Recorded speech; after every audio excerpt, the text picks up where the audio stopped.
Today I'm going to share 3 easy almond flour dessert recipes with you, and I've got the blog post down below that has these recipes and more, so click through for that.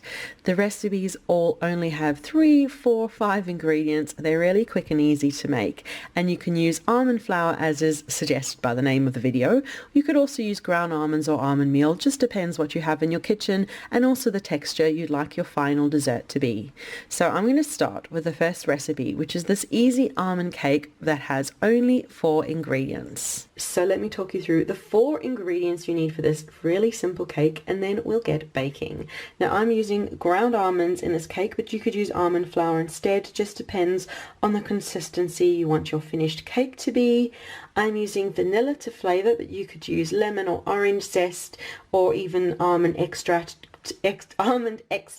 to just enhance the almond flavor. I'm using stevia, but you could use sugar or your sweetener of choice instead.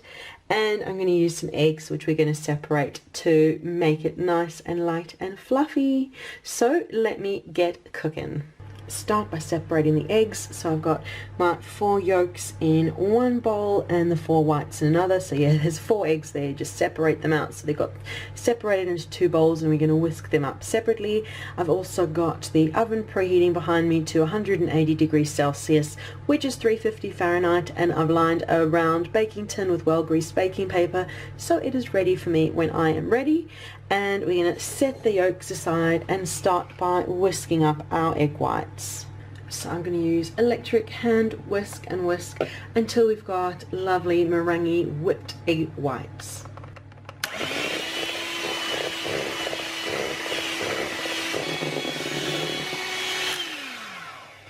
There you go, that's perfect meringue type egg whites, and now we're going to see to our egg yolks. So I've got my egg yolks back, and now we're going to add to them vanilla, a good teaspoon or so of vanilla, and it just depends how sweet you like your sweet treats. Half to a cup even of stevia or sugar, it's up to you. I've gone for half a cup, and we'll just whisk that together.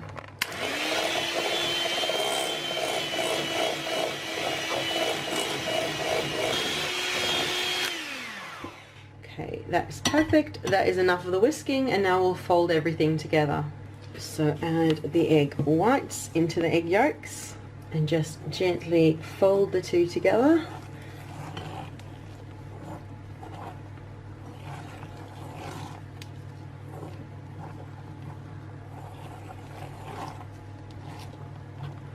Don't want to overfold it because we're still going to add in the almond meal. So once it's kind of starts coming together like that, then we'll add the almond meal in. So I'm adding it on a whole 200 gram bag, which is about 7 ounces, also about 2 cups of ground almonds. And we'll just gently fold it all together until you have a smooth cake batter.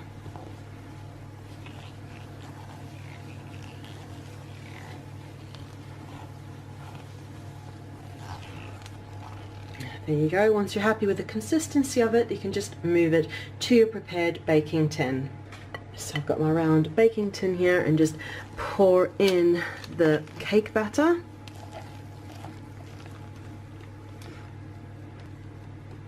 There you go, perfect.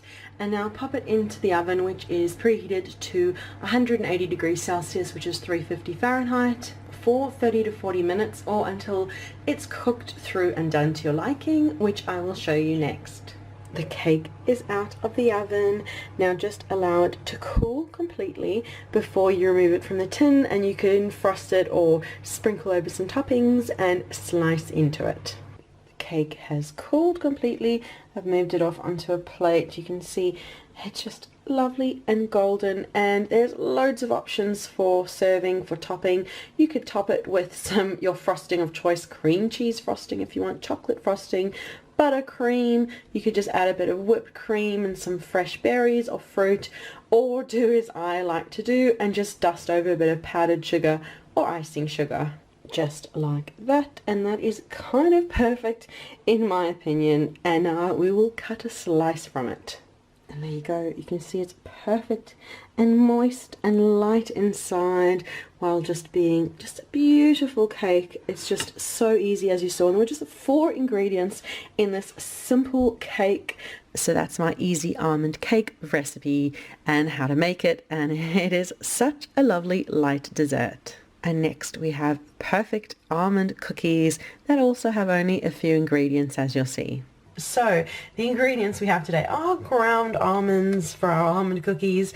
I'm using vanilla for flavor, but you could also use almond extract if you want. I've got 1 egg white over here. What I did was I had scrambled eggs for breakfast. I popped the extra egg yolk into my scrambled eggs, separated it out, popped my egg white into this little ramekin, kept it in the fridge all day, and now it's time for cookies.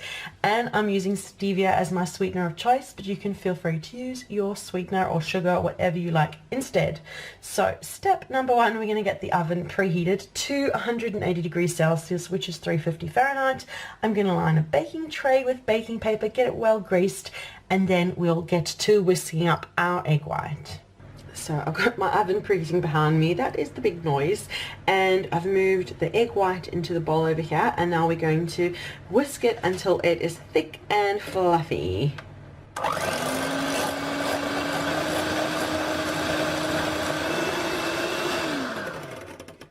Okay, thick and white, and now we're going to add in our stevia. I'm going for 1/4 cup, but if you want it sweeter you could go for even 1/3 cup of stevia.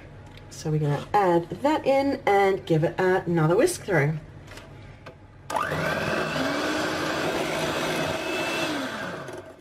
Okay, and we're going to add in our vanilla now, a teaspoon of vanilla. You can go 1/2 teaspoon to a teaspoon. I just like it nice and vanilla-y. Is that a word? We'll add in a teaspoon of vanilla and we'll whisk that in until it's smooth.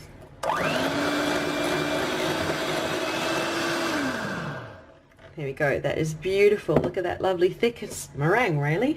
And now we're just going to fold through our ground almonds. So I've moved beaters aside, and now we'll just fold through our ground almonds until we have a cookie batter. Just like that, just mix it all through, and in a sec we will have a lovely batter that we're going to drop by the teaspoon onto our prepared baking tray to form our cookies. Oh, that's perfect. It smells so lovely and nutty. Yes, perfect. So I've got my baking tray here that I prepared earlier. I kind of like using 2 teaspoons for that. We're going to drop about a teaspoon per cookie and fill the cookie sheet with all of our cookie batter. So I've filled my baking sheet with all of my cookies, and they're going to go into the oven now, which, as I said, is preheated to 180 degrees Celsius, which is 350 Fahrenheit, for 10 to 15 minutes. If you want them really chewy, then take them out at 10. If you want more of a crispy biscuit, then keep it in till 15 or even a little bit longer. It is up to you, but I will show you once my almond cookies are done. The cookies are out the oven. How good do they look? Nice and crisp. I'm just going to let them cool for a while and then move them onto a plate. So there we go. We've got a beautiful plate full of our almond cookies. They're kind of like macaroons, but more so like cookies, and loads more to spare. And I like having them just the teaspoonful because kind of portion control, and they're just, oh, they're so perfect. And yet the longer you cook them, the more they crisp up. They're quite hard little cookies, perfect for a snack that's low carb, keto friendly, gluten free, and just so yum. So that's my almond flour cookies recipe. Keep watching for one more yum dessert with almond flour. And that's my flourless indulgent brownies that are made with almond flour. So easy to make and such a lovely decadent treat that's gluten-free. So let's quickly chat through the ingredients and get started with our baking. We've got chocolate. I've got 100 grams of dark chocolate here. If you're following keto, use as high a percentage low carb as possible. We've got 200 grams of beautiful Irish butter here. It's unsalted butter. I've got 4 eggs over here. I'm using stevia. Use whichever sweetener you like. I've got vanilla to give lovely flavor.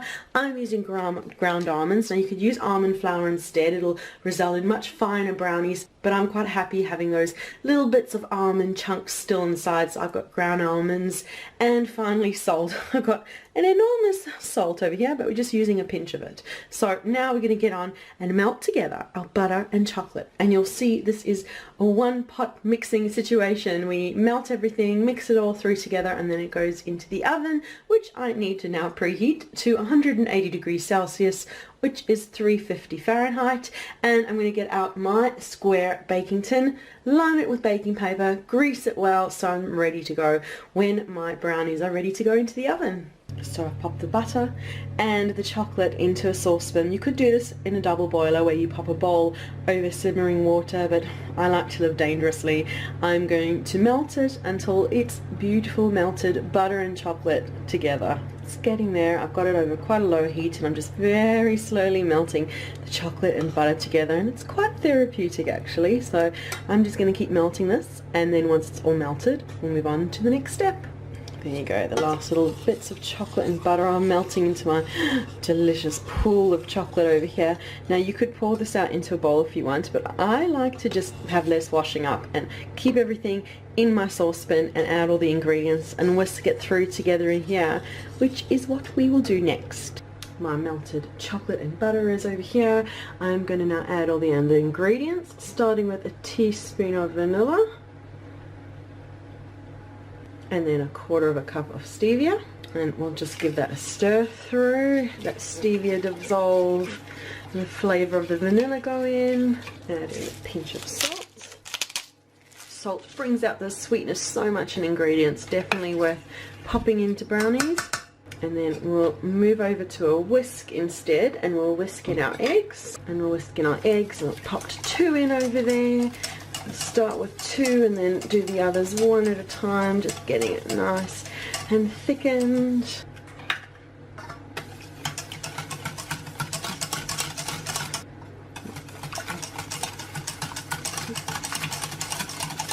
Oh, doesn't that look delightful? Nice and thick. Oh, delicious.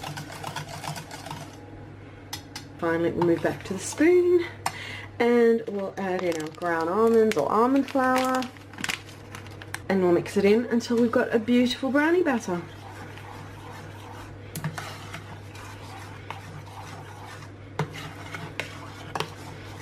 You want these kind of dense, so you don't have to go too crazy at mixing, and that is pretty perfect. I'm going to get out my prepared baking tin and pour in my brownie batter. Oh, this smells amazing. These are the best brownies you will ever have, keto or not. They are so good. Okay, that's perfect. Now it goes into the oven for 25 minutes and I'll show you my beautiful brownies when they come out. It's just come out the oven. Brownies smell amazing and they've still got a little bit of wobble to them and they do sink back a bit, so just leave them in the tray for a little while to cool, and then we'll take them up and cut them into pieces. But now you can have these warm and they'll be so gooey and fudgy and amazing, but they do improve on taste if you've got a bit of patience and let them cool for a few hours or even overnight. The next day they taste pretty amazing. But I'll show you when I unmold them in a little bit and how yum these brownies look. The brownies have cooled for a while now, so I'll just move them out of the tin. They look amazing, they smell amazing. We just need to cut in so you can have a look how great they look inside. And I like to kind of cut it into 4 by 4. So I cut 4 across and swivel it around, and another 4 the other way. Smells pretty amazing as I'm cutting into it, and if I just grab one of them, oh, you can see inside it's a little bit gooey, and right now this will be fudgy and gooey deliciousness. But just leave it to cool completely, cool overnight. Tomorrow these will be the best brownies you absolutely ever had, but of course you can't resist having a fudgy one now, but oh, they're so amazing. So those are my indulgent flourless brownies with almond flour, and brings us to the end of the video with 3 easy almond flour dessert recipes. Thank you so much for watching. Be sure to leave a like, subscribe for more videos, comment to let me know other desserts you'd like me to share, and remember to check down below for the link to the blog post that has these recipes and more. So thank you so much for watching, and we'll see you again soon. Bye.